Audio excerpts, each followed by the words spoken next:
Revenge with Karen. He called me data lady once, in a meeting in front of the board. My title was Director of Compliance Architecture, 6 words he didn't bother to learn across 2 fiscal years. Just data lady, like I handed out Wi-Fi passwords and recharged the Keurig when it blinked. I smiled, not because it was funny, because if I didn't, I might have broken a chair over his ergonomic desk setup. 6 years, built the bones of that company's entire privacy structure, line by line, clause by clause. I drafted the internal protocols, the vendor review workflows, the encryption audit ladders. I designed the thing that kept us 1 step ahead of the feds, 2 steps ahead of the lawsuits. My name wasn't in the press releases, but when the regulators came sniffing, guess whose inbox got CC'd at 2 a.m.? They'd scramble, the execs, like roaches when the light flicks on. Suddenly my office, the windowless one next to the server room, was the most important 8x10 on the floor. Suddenly, I was a rock star, mission-critical, irreplaceable. But only until the fire got put out. Then I'd fade back into the drywall. No bonuses, no spotlights. Just the occasional Starbucks card and a tight-lipped thank you from a VP who thought GDPR was an espresso drink. I learned to take it. I wore the silence like armor. Let them think I was just another background process. That's how I got away with building the kill switch. But that day, I should have seen it coming. The new CTO, fresh off some failed crypto startup and riding high on buzzwords like agility and disruption, called a privacy alignment sync. He brought pastries, like sugar could make his vision of slashing half our protocols taste better. I sat at the end of the conference table, notebook open, pen ready. Didn't look at me once. I've reviewed the audit notes, he announced, waving a stack of paper he definitely hadn't read. And I think we're overcomplicating. Overcomplicating. My audit was 117 pages, color-coded with documented access logs, breach simulations, and a flagged issue in our internal analytics API that could, if left unchecked, expose user financials to anyone with a login and a pulse. But sure, overcomplicated. I spoke once. Calm, clear. Section 5.3 indicates a critical vulnerability if the user token cache isn't rotated every 72 hours. He blinked. Okay, so rotate it every 96. The intern across the table, his intern, of course, laughed. I didn't, because what he suggested wasn't just lazy. It was illegal in half a dozen jurisdictions.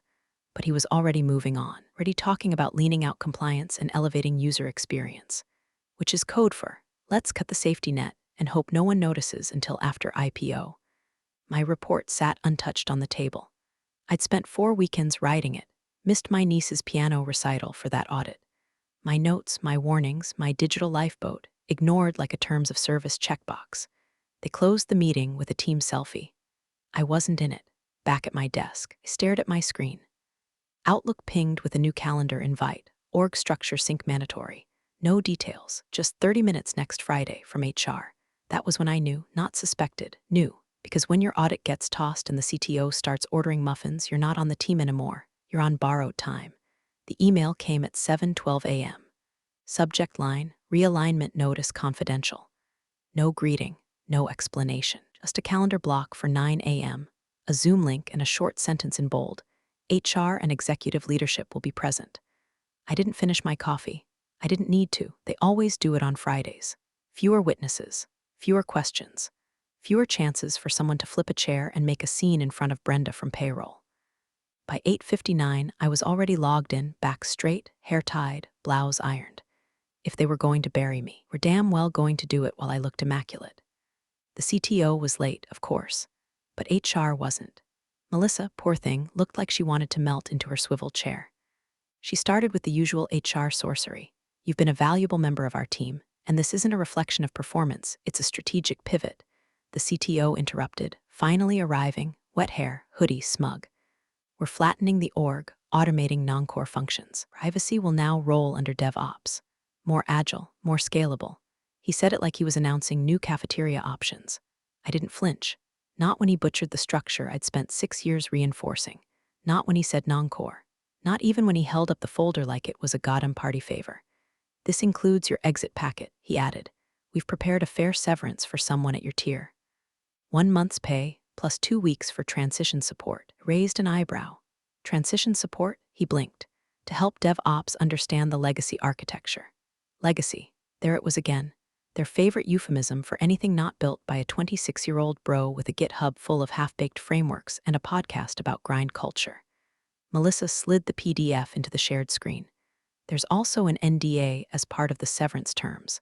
Standard language. Nothing unusual. Nothing unusual. Read the entire thing. Every clause, every line break.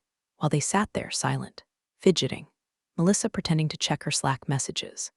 The CTO smirking like he'd just pulled off a heist with a $5 ski mask. Then I hit clause 10.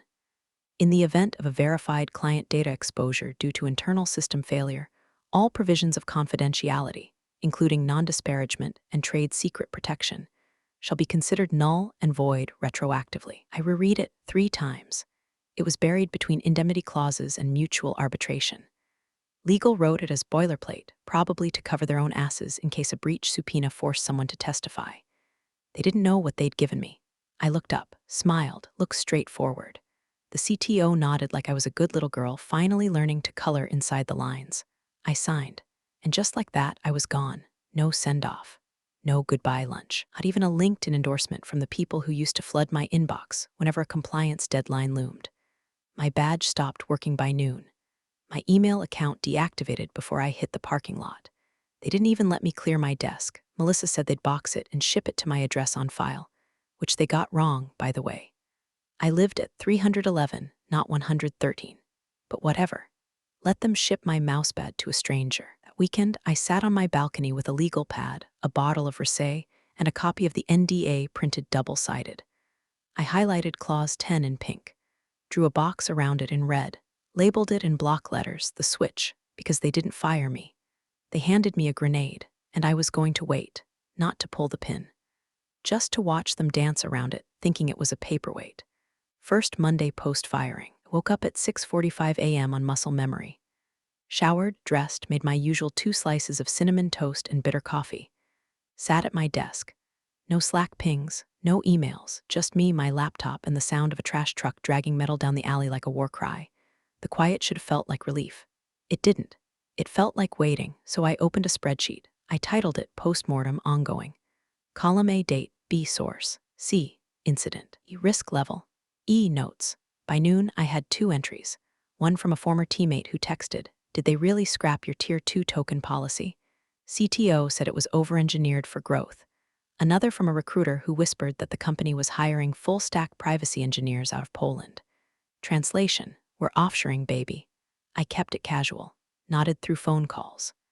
Joined a Slack group for freelance compliance consultants. Even built myself a sterile little website, white background, serif font, LinkedIn worthy. Privacy architecture, risk mitigation, systems you can trust. I took a few boring gigs for Fintech startups who still thought GDPR stood for General Developer Requirements. Easy money, zero drama, but I kept my ear to the ground. And the ground was rumbling. By April, I noticed a job listing for regulated financial product lead on their careers page. Buried under buzzword soup was a single line: experience with embedded consumer credit products required. Credit products. They were about to offer in-app buy now, pay later loans, meaning they were stepping into CFPB territory without the privacy scaffolding I'd spent 3 years convincing legal to build. I checked their vendor policy. Still using the same low-grade analytics provider, I flagged twice for storing unredacted user IDs. I remembered the fight. The CTO said we couldn't afford to pull it. They power our growth engine. I said they were logging sensitive metadata in plain text. He rolled his eyes. Growth always won. Now they were about to wrap that spaghetti mess around people's credit lines. So I added a row in the spreadsheet. April 7 source, careers page incident, launching regulated product W/out updated compliance backend risk level. Critical notes. CFPB requires 5-year retention of user opt-ins. Current system purges at 90 days. Then I did something petty. I set a Google alert for the product name. I subscribed to their newsletter with a burner email. I joined a subreddit for users of the app and checked weekly for complaints. When I heard from Aaron, my old QA lead, that they'd merged the security team into DevOps and laid off the last staffer who understood token expiration logic, I didn't blink.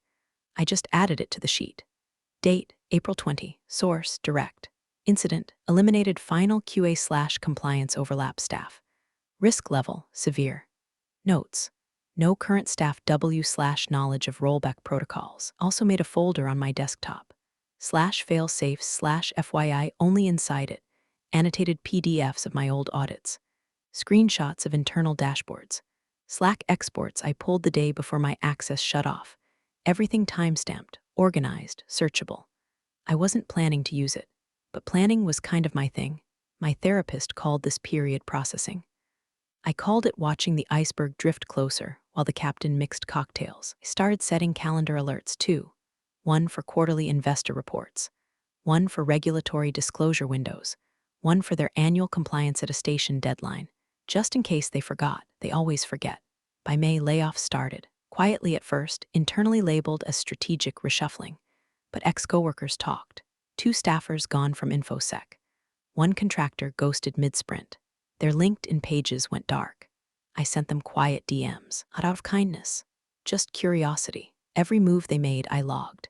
Every shortcut they took, every crack they painted over, I wrote it down. Not because I wanted revenge, because they were building a funeral pyre out of my work, and I was going to make damn sure I could prove it was them who lit the match. It started with a text from Aaron. Not a "hey, how are you?" Not a gif, not a joke. Just, why is my own email showing up in our user behavior dashboard? I blinked, reread it. Then the follow-up hit 10 seconds later. No, seriously.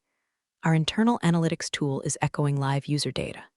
Names, emails, transactions, in clear text, no redaction, nothing masked. This can't be real. It was real. She sent a screenshot. There it was, her personal Gmail, her demo credit line, her transaction timestamps, all visible inside a QA dashboard that was supposed to be sandbox only. Internal devs had merged the staging and production environments for efficiency, and now user data, real user data, was leaking like a bad nose job on a humid day. I didn't panic. I opened my spreadsheet. Date, June 11. Source, direct Aaron. Incident, live user data appearing in QA tools. Risk level, catastrophic. Notes, confirmed breach vector. No masking. Likely affects analytics pipeline. I called her. Did you report it? She laughed the way people do when they're standing ankle-deep in floodwater and someone asks if they tried turning off the faucet. CTO says it's expected behavior from the legacy systems. His words. Called it a hiccup in deprecation. Of course he did. Legacy cruft. That's what he always called my architecture. As if 6 years of proactive compliance, layered access control, and encrypted logging was some sort of outdated fashion trend. I was out here installing floppy disks while he dripped code in React like it was artisanal olive oil. You documented it? I asked. Sent an email. CC'd product. Nobody responded. Slack, he archived the thread. Of course he did. I told her to stop. No more messages. No more screenshots. Just breathe. And get herself a personal attorney if she hadn't already. She was too good to get burned for his arrogance. Then I called Will. He's been my friend for years. He's a lawyer the way a crowbar is a locksmith. Smart, blunt, and expensive. I told him what I knew. He didn't gasp. He didn't ask for tea. He just said, you say anything right now, they'll spin it. Let it go public. Let someone else do the screaming. So I wait, you wait. And when it breaks, you walk in with the timeline already built. Done. I opened a new document. Timeline, breach progression, June 11, initial internal exposure via analytics. June 12, CTO dismisses issue, blames deprecated systems. June 13, Aaron escalates. Slack thread archived. June 14, no mitigation. Exposure ongoing. I pulled my old audit and highlighted the sections on internal analytics governance. There it was, page 73. Paragraph 2, no production data shall ever be visible within non-regulated QA dashboards. Breach potential, high, dated, signed, timestamped. I added it to the evidence folder. Meanwhile, their careers page still bragged about cutting-edge data strategy and proactive user protection. Cute. And while I watched, they kept digging. That Friday, I noticed a new job post. Crisis Comms lead temporary contract. I laughed so hard I spilled coffee on my mouse. Rats weren't just jumping. They were hiring lifeguards for the flood they built. I checked their blog. Still no public statement. Still acting like everything was fine. Meanwhile, the internal team was in freefall. Aaron texted again. 3 engineers had quit, and legal had pulled her into a meeting to remind her of confidentiality protocols. You good? She asked. I was great. I was calm. because now I wasn't documenting potential risk. Now I was archiving active malpractice. And once that hit daylight, Clause 10 would snap open like a bear trap. No more NDA, no more silence, no more waiting in the dark, just me, the receipts, and the very loud sound of consequence. The headline hit at 6:03 a.m. Eastern Time. Fintech startup exposes thousands in data breach. Sensitive consumer info leaked via internal tools. The article didn't use names. Not yet, but I recognized the language. I recognized the quotes from an anonymous former engineer, Aaron, obviously, and a source close to internal operations, probably that DevOps contractor they ghosted in May. The phrase misconfigured analytics environment showed up 3 times. By 6:12, it was on Twitter. By 6:27, #Datagate was trending. By 7:01, TechCrunch published a follow-up citing concerning architecture decisions by prior leadership, which in their mind meant me. Cute. But the real music came at 8:43 a.m. Ping. Email from General Counsel @redacted.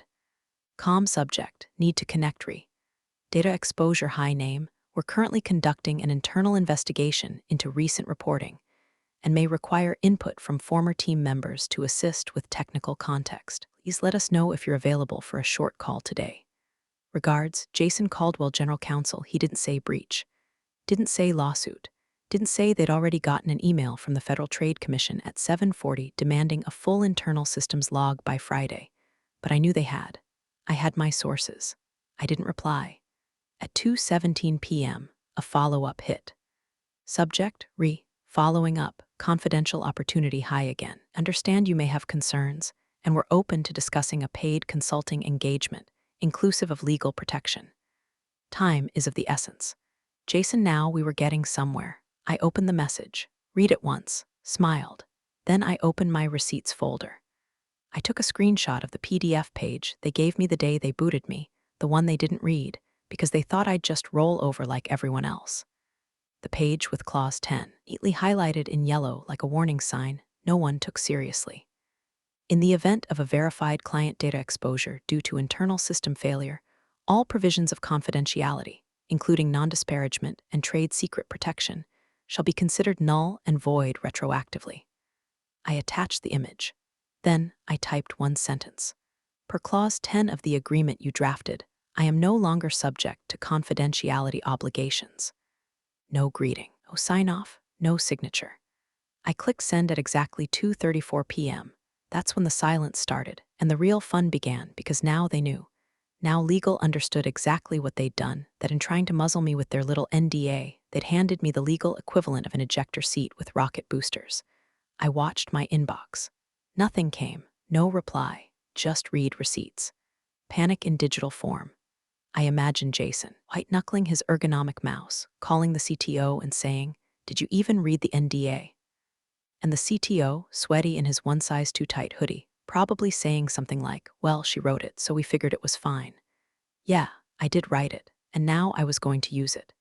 That night, I pulled up my timeline doc and started cleaning it for sharing, rewriting it in neutral language, formatting it for readability. I wasn't sending it to the press. It wasn't that sloppy. I was sending it to someone bigger, someone who actually mattered, their lead investor, the one with 3 board seats and a compliance department that took data exposure like a religion, the one I met once at a retreat, who told me I was too sharp for middle management. Let's see if he still thinks so. I drafted a new message, attached a sanitized version of the timeline, attached my final audit, dated the week before I was fired, attached the Clause 10 screenshot. Subject line, for your awareness compliance framework timeline message, thought you might appreciate some background ahead of next week's board meeting. I hit send. Then I closed my laptop and poured myself a drink. By Tuesday morning, it wasn't just news. It was blood in the water. The company's website quietly went down for scheduled maintenance. Users on Reddit were posting screenshots of their support chats getting ghosted mid-sentence. A whistleblower thread on Hacker News hit the front page with the title, "Startup X isn't just careless, they're dangerous." I didn't write it, but I recognized the formatting. That was Tom, one of the security guys they restructured last quarter. I had CNBC on in the background while I answered freelance emails. Anchor mentioned ongoing investigations into negligent data handling by emerging fintechs, and I smiled into my tea. At 9:46 a.m., another email from Jason, the GC.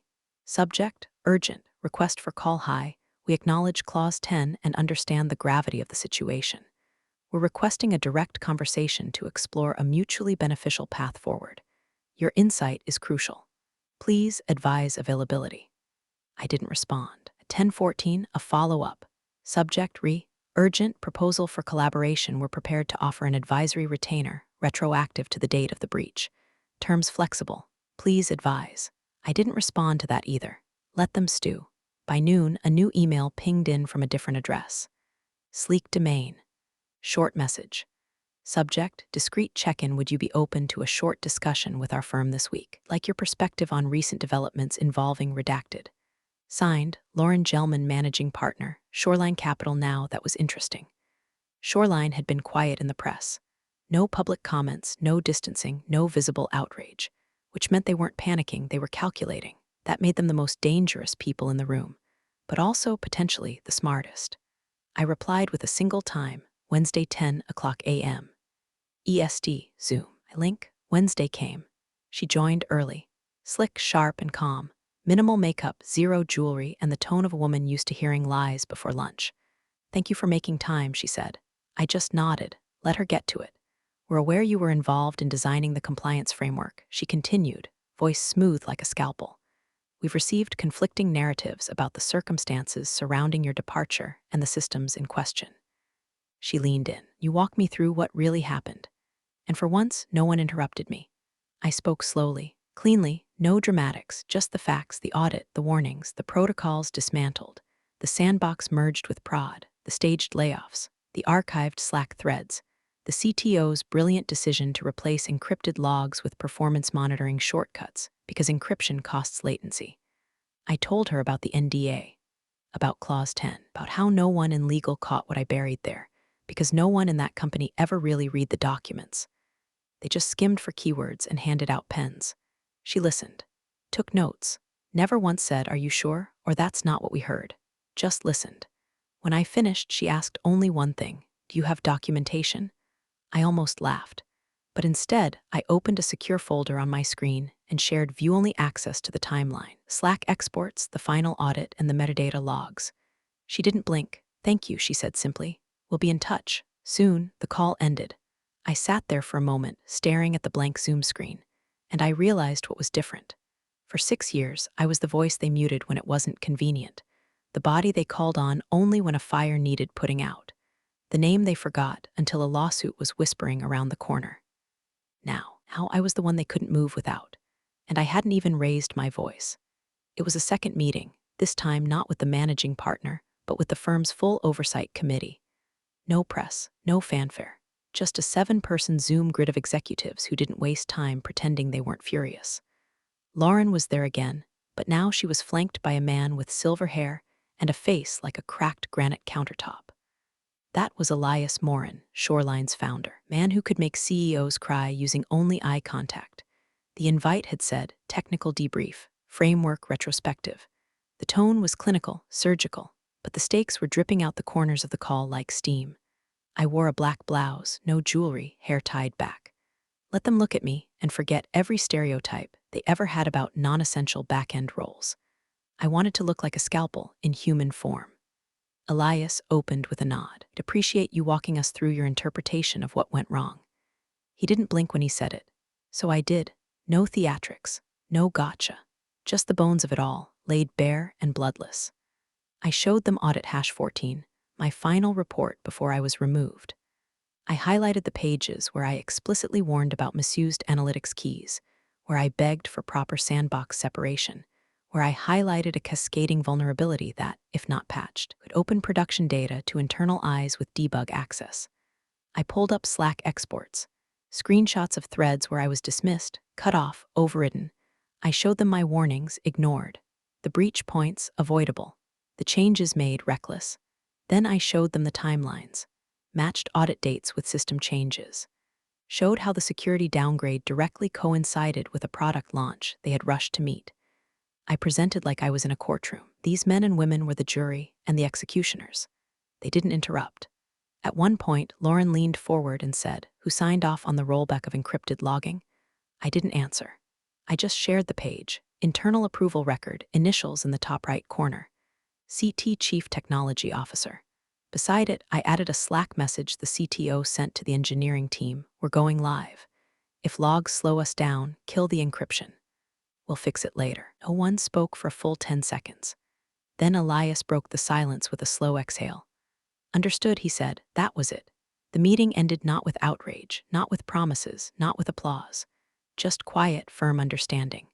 The kind that gets written into board memos and whispered in hallways with phrases like fiduciary exposure and governance realignment. The next morning, I opened my inbox to a news alert. Startup places CTO on temporary leave amid data breach fallout. No names, no quotes, just amid internal review, the corporate version of a throat clearing before a guillotine drops. Aaron texted me 20 minutes later. "You didn't even have to burn it down. You just turned on the lights." I smiled at my phone for a moment, because she was right. For the first time in my career, the truth hadn't been buried in committee notes or overwritten by marketing spin. It had been heard, respected, acted on, and I didn't raise my voice. I didn't scream. I didn't threaten. I just told the truth. And this time, the truth was enough. The calendar invite came through at 6:07 a.m. Subject: urgent, fiscal containment strategy, external participation requested from Jason Caldwell, General Counsel. No pleasantries. No request. Just a block of time and a quiet white flag waving in the subject line. It was set for 10:30 a.m. that same morning. I clicked maybe. Then I waited, let it sit there, let them sweat. At 10:44 I joined the call. Audio only, no video. Let them wonder where I was, what I was doing, what kind of power I held that I could stroll in 14 minutes late and still own the room. They were already talking when I arrived, muffled voices, tight tones. I heard Jason say, "Just need clarity around how to present this to auditors," followed by a female voice I didn't recognize trying to smooth things over with terms like framework narrative and procedural transparency. I unmuted. "Good morning," I said, not cheerful, not hostile. Just a scalpel wrapped in velvet. There was a pause. Jason recovered first. "Thank you for joining. We appreciate your time." "Let's skip the sentiment," I said. "What do you need?" They fumbled, started stacking jargon like sandbags. External perception management, coordinated disclosure pathways, alignment with regulatory optics. I waited for them to finish drowning in it. Then I said, "You need someone who actually understands what systems you broke when and how to describe it without triggering litigation or federal seizure." Silence. Jason cleared his throat. "We'd like to bring you in on a short-term basis as an external consultant, preparing for multiple oversight hearings and investor disclosures. Your insight would be invaluable." He said it like the word was sour in his mouth. I let it sit for 3 full seconds before I responded. "My rate is $950 an hour," I said. "Prepaid, billed in 8-hour blocks. I'll need legal indemnification and independent counsel on retainer, your cost, not mine." No one objected, but I wasn't done. "First condition: the CTO is not on any call I'm on. He does not message me. He does not email me. He does not exist." Again, silence. Then a quiet, clipped "understood." They didn't even flinch at the number. That's how scared they were, how far the fire had spread. Jason asked, "Can we loop you in today on our draft report to the FTC?" "No," I said. "You'll send it to my counsel. I'll reply when I've been paid." They started to protest. I ended the call. 10 minutes later, a payment confirmation arrived in my inbox. 8 hours prepaid. With the subject line, "Retainer received Phase 1 advisory support." I opened a new folder. Labeled it /containment phase /paid and clear, and then I got to work. Not for them, not to save them, but to make sure every fire they lit stayed exactly where it belonged, under their own feet. Hearing took place in a low-lit conference room on the 27th floor of a building with a logo they no longer deserved to wear. Long, sterile table. Water bottles sweating onto faux wood.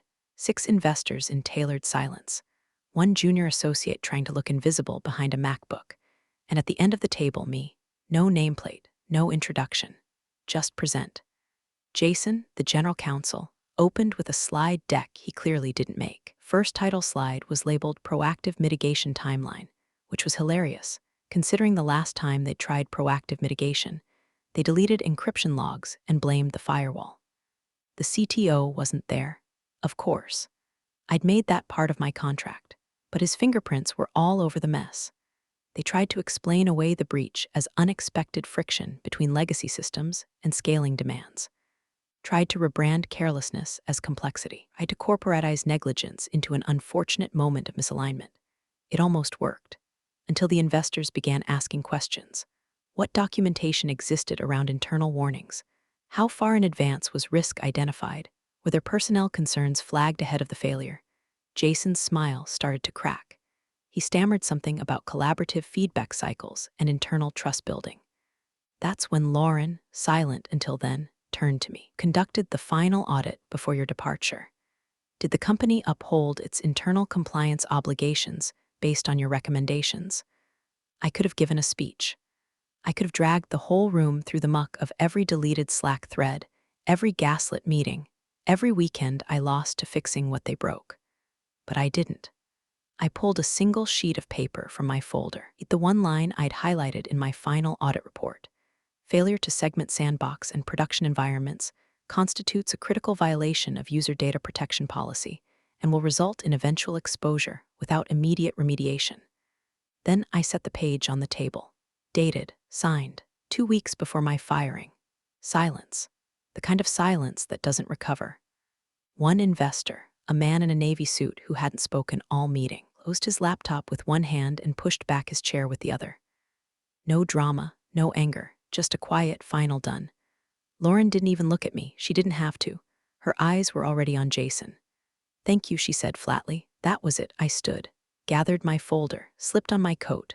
No applause, no handshake, just a small, heavy pause as the door shut behind me. By Friday, half the company's go-to-market team was gone. 2 VPs were quietly retired. The rest, whispering to recruiters and refreshing LinkedIn like it was a slot machine. Me, I was already home. Payment confirmed. Account balance refreshed. Retainer closed. I opened my laptop, created a new folder on my desktop, named it /Forensic Consulting Referrals, then I opened the first email waiting inside. Subject line, got your name from Shoreline. We're building something secure this time. I smiled, not because I was flattered, but because this time, I wouldn't be writing Clause 10 to protect myself. I'd be writing it to burn down anyone who didn't listen. Big thanks, you legends of the old office days. Subscribe to keep the switch-flicking chaos alive. Your ex-boss is shaking in their loafers.